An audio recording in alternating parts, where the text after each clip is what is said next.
We have Detective Foster, who's been asked to stay around. He's really sick and isn't feeling well. I'd like to see if we can get him out of here as quickly as possible. The other agents, they're all watch 4. They're all night shift. This is when they're normally sleeping. I know they'd like to get out of here and catch some rest before they go. So I'm just, Detective Foster is my #1 priority. He's not feeling well, and he just wants to go home and rest. And then if we can get the rest of the agents, if we can take care of them as quickly as possible, get them some sleep, because I believe a lot of them are on duty tonight, and Did you talk to Ms. Howard at all about this? No, I didn't. Probably that would be helpful. Okay, well, I was trying to work with the Can we accommodate the request, Ms. Howard? You know which officers you want to really talk to?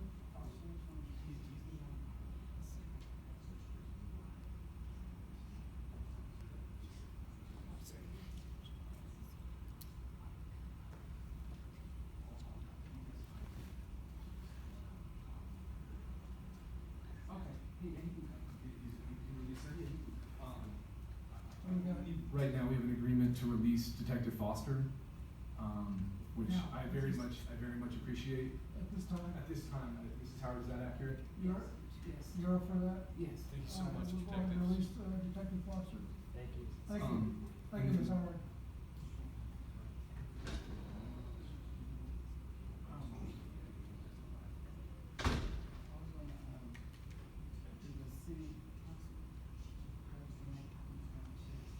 Okay, that's fine. All right, so we're, licensee is presenting their case. Next witness, please, Ms. Howard. I'm calling Anita Springsteen to this.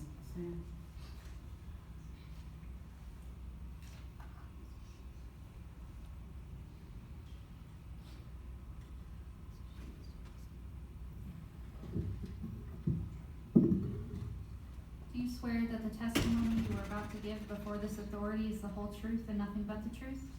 I do. Please state your name, spell your name, and state your address. My name is Anita Springsteen, Anita Springsteen. I don't wish to state my address. Hello, how you doing? Good. Can you tell the court your position? My position with the city is I'm a city councilor in Ward 3. I'm also an attorney. Have you ever been to my establishment, Jumbo Sports Bar and Grill?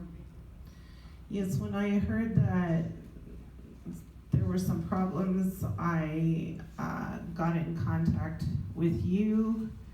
I believe that was around mid-August, and have been to the establishment several times since that point. Okay. What have you observed while you was there? There's sort of a long list of observations I have. One is that the area is one that is up for some major redevelopment, and a lot of the businesses and buildings there along West Colfax have been fenced off, are probably up for redevelopment. The corner where this establishment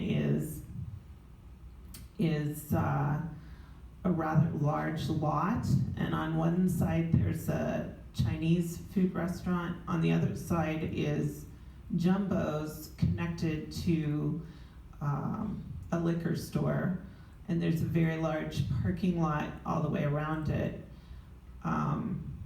I observed that there is a old folks home just that would be north of your establishment, but sort of separated by the parking lot. I observed that right across the street there is some development going on. There are some row houses being put up there. The White Swan Hotel is across the street, and I know that that is a property that's recently been purchased and they intend to knock it down. It's just a few blocks away from JCRS where Casa Bonita has been renovated, and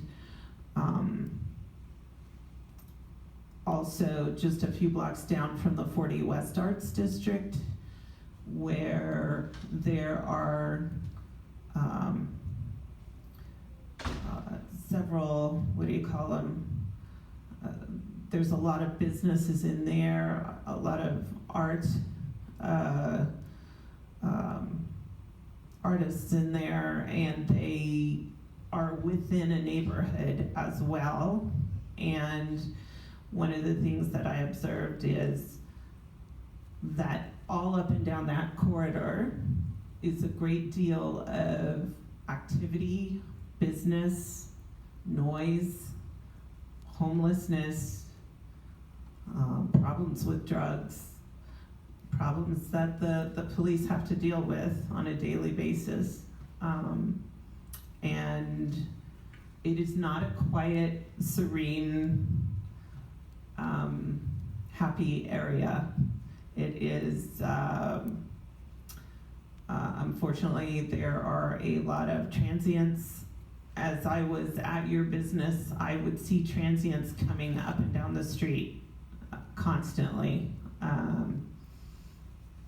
It's a little sketchy. I felt uncomfortable going to my car a couple times just because of people passing through or going to the liquor store.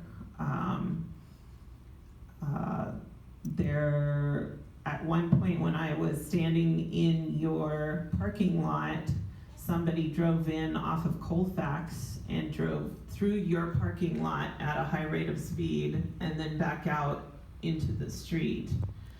And so I observed that this is not just a residential neighborhood, it is also commercial, and there is commerce all up and down there.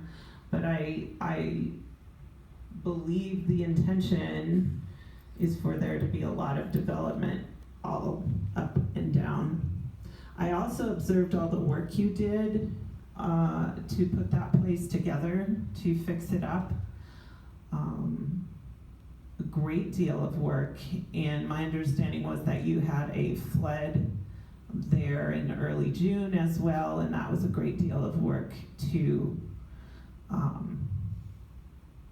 make repairs from the flood. So I also observed your food truck, which is out front, and it's clear that you are serving food out of there and not inside.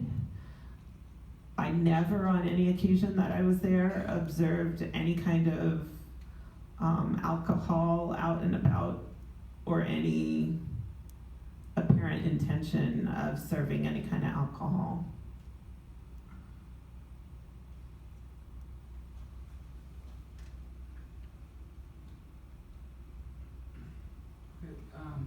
What is your opinion as a city official about what is really going on here? Well, there's a certain timeline that I noticed about everything that was occurring. I know that your building was purchased by somebody else on May 26th. And then this incident that they're talking about happened on May 27th. Then all of a sudden on June 1st, there was some kind of complaint and you lose your liquor license. Then on June 3rd, there's another incident that occurs with a shooting down the street. Then on June 8th, the health department shows up with a notice for you kind of out of the blue. Then that same week, it rains and your place floods and you find out that somebody sabotaged the roof by poking holes in it with a knife. So I have to say that there's an appearance that once the building was purchased, that there was this effort to start trying to get you out of there as a tenant. And my understanding is that you gave up a Liz Pendens that you had with the prior owner in order to allow the new people to purchase the building. So that this was all a surprise to you because your understanding was that by giving up your Liz Pendens that you were going to be able to protect your business, and that's not what occurred. But I also am concerned that you as a business are being treated differently than other businesses in the neighboring region. And the reason I say that is I went to First Friday down at the 40 West Arts District. People were openly blasting music out of the parking lot in the open air, really loud, and walking around with alcohol, hundreds of people coming and going, people almost running into each other with their cars parked everywhere. You see the same thing in the Casa Bonita parking lot. Casa Bonita has reopened. There's hundreds of people coming from all over the nation to go there. Also in the same residential area, and yet that doesn't seem to be a problem to the city in the same way that this seems to be a problem. And so I have concerns that either there is some kind of discrimination going on against a Black-owned business, or you are being picked off as low-hanging fruit because they know that you are going to have a harder time fending off this kind of thing from happening to your business. Did you grow up near Colfax? I did actually. I grew up just a couple blocks off of West Colfax myself on the Denver side. And so I've lived there my whole life. I know what West Colfax is like. So what is your experience with Colfax? West Colfax is a dangerous street. It always has been. It's always been sketchy. It's always been, a place where unfortunately people are subject to crime quite a bit. Right now, right at that Colfax and Sheridan intersection, I've noticed that it's become far worse than it even was when I was a kid. And I would have trouble getting friends to come hang out in my neighborhood or go to Sloan's Lake during that period of time because they thought it was so dangerous. And my observation is that it's become much, much, much worse at this point. Okay, what is your experience with the neighborhood mediation? So, one of my questions through all of this is why the city didn't reach out to the neighbors and the business owners and offer to do some kind of mediation. And my experience over my years as a citizen and on council has been that when there are these neighborhood disputes, that is what is attempted first, is some kind of mediation. And actually, after a recent council meeting, when some of the neighbors were here, I did speak with one of the people who was with the Two Creeks and asked if the neighbors would be open to sitting down and trying to work some of these things out, because my understanding was that when you were negotiating with the city, that some kind of offer had been made to you regarding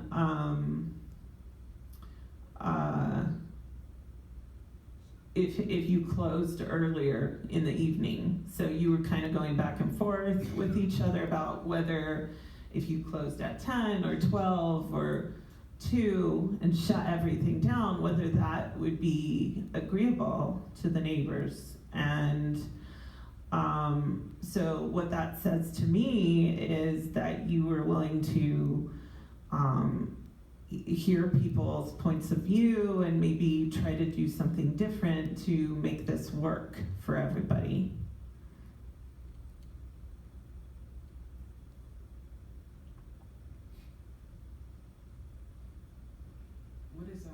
What was your experience when you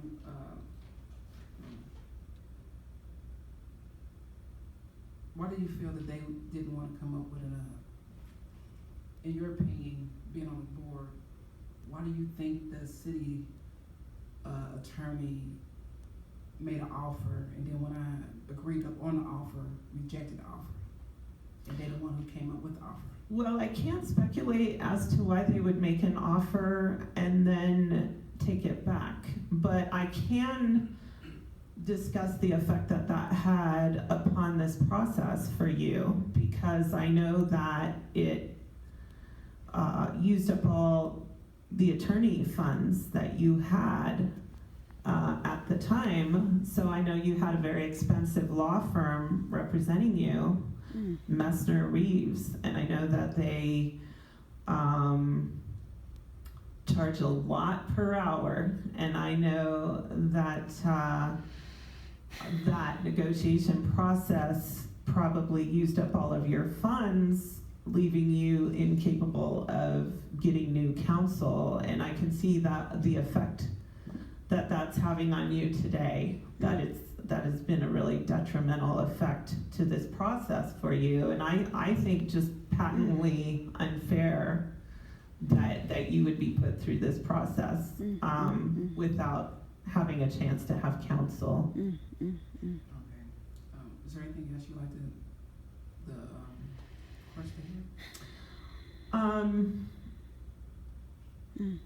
Back to your question about observations while I was there at your establishment, my observation of you and your husband is that you are really salt of the earth people, that you have struggled for a long time as entrepreneurs. You said that you had a couple other businesses you tried to do in Lakewood and had similar problems where you were pushed out, that you are grandparents, have a lot of really cute grandkids running around, who I have observed you work hard to keep safe, and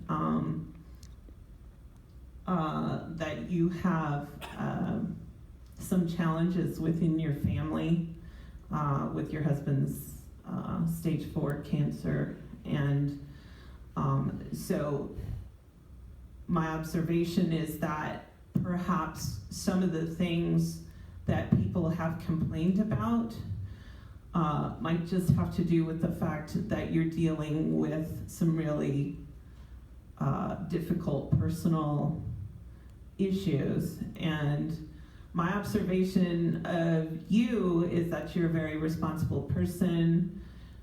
You have said to me, why would I put my liquor license at stake to serve to minors? Why would I ever do that when I have sunk everything I own into this business? Why would I put it all at risk to simply make a few bucks one night? And so my concern is that there are not a lot of Black-owned businesses in Lakewood. There are not a lot of Black people in Lakewood. There is less than 2% of our population that is Black. And I think sometimes, whether people know it or not, they are treating people who exist in this county in a way that's different than everybody else. And I'm very concerned that the level of time and effort that has been put into this without what seems to me to be a real profound due process is very concerning. I have expressed that on council, that I'm just concerned that I think there's two sides of this. That people want to develop that whole area. And so there's money concerns where people are wanting to drive the mom and pop shops out of there. But B, that certain people who they want to drive out are low-hanging fruit. And those people are people of color. That's a concern that I have. And so I would just hope that some faith in our system here and in how we do things in Lakewood would be restored today. That would give me a lot of hope if it were restored. And I feel that you're responsible business owners and that you will find a way to do this responsibly if you were given the chance to do so. Okay, thank you, that's it. You done, Ms. Howard? No further questions? No further questions. Good afternoon, Counselor. So I heard that you said that you got involved in this in August? It was about mid-August. Okay, so you weren't there for any of the actual violations that we've discussed? Alleged violations. No, I was not. There on any of the dates that we discussed today? I was not. Have you gone there at around 2 in the morning on the weekend ever? I have not. When you were walking around the Colfax area during the day, when you were there, did you see anybody get shot? I did not. Did you see anybody get hit with a chair in the face? No. Did you see someone get choked out and kicked by 3 to 4 men and thought that he was gonna die? And these are all things you're describing that were outside the establishment. Ma'am, Right. I'm just asking a question. Did you see any of that? I did not. And when you were at the 40 West Arts Festival, did you see any of those actions that I just discussed? You said you heard loud music and people walking around with alcohol, but did you see any acts of overt violence? I've seen fights there. Did you see anyone get hit with a chair? No. Did anyone get shot?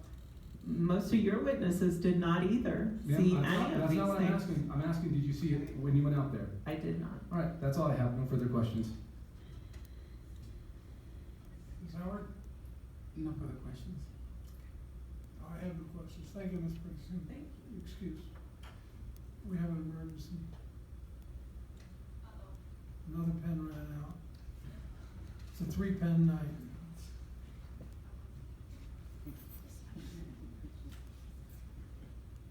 Thank you.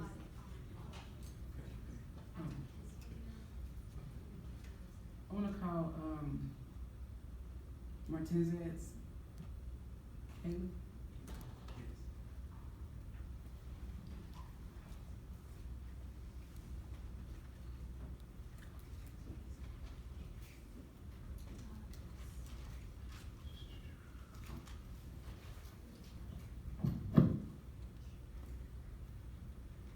Do I need to swear it again?